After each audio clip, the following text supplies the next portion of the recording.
Don't forget, you can reach the latest episode of Potomac Watch anytime. Just ask your smart speaker, play the Opinion Potomac Watch podcast. From the opinion pages of the Wall Street Journal, this is Potomac Watch. Welcome back. Alicia, what about this policy on the loans, which you're saying are effectively grants? The line in the Kamala Harris document says she wants to provide 1 million loans that are fully forgivable to Black entrepreneurs. And I wonder if there's a constitutional question with that, if she is explicitly basing that policy on race. Though I would also note that further down in the document, it is less clear. She's talking about working with the Small Business Administration to provide loans to entrepreneurs who have a good idea but don't have the resources, connections, or access to capital to get their business off the ground. Again, it's not exactly clear what she intends to do here. It's a little nebulous, like a lot in her plan. Interestingly, if you go back to 2019, she also promoted student loan forgiveness specifically for Blacks. So the idea of providing forgivable government loans, small business loans, would kind of keep with that pattern. This would raise constitutional questions, for one, equal protection, but also whether it would violate the Civil Rights Act too, by giving essentially preference and priority to people based on their race. Interestingly enough, also, the Democrats attempted something similar with the loan forgiveness program in the COVID bill from March 2021 that would provide loan forgiveness for quote-unquote socially disadvantaged farmers, which were actually explicitly defined as Black, American Indian, Alaskan Native, Hispanic, Asian, and Pacific Islanders. So, white farmers need not apply. White farmers challenged this program as being essentially violating their constitutional rights and equal protection. And several federal district court judges ruled against the administration, and the Justice Department opted not to appeal, no doubt, because it realized that it was likely to lose and did not want an appeal court ruling, which actually can create a precedential impact. They did not want an appeal court ruling, so they declined to even appeal those cases.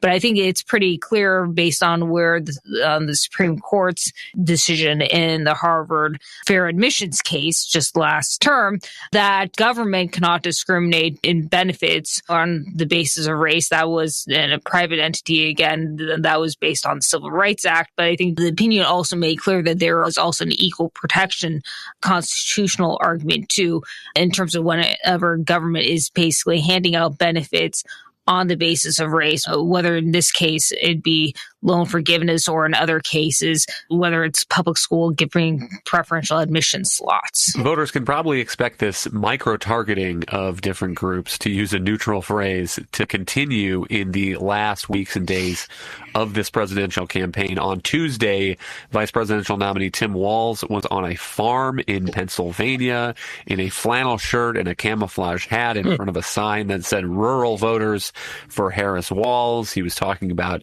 expanding telemedicine, increasing healthcare professionals in rural areas. Bill, let's also spend a minute on a group of voters where you're suggesting in your column this week the Democratic ticket might have a problem. The headline on that piece is Kamala Harris's Catholic problem.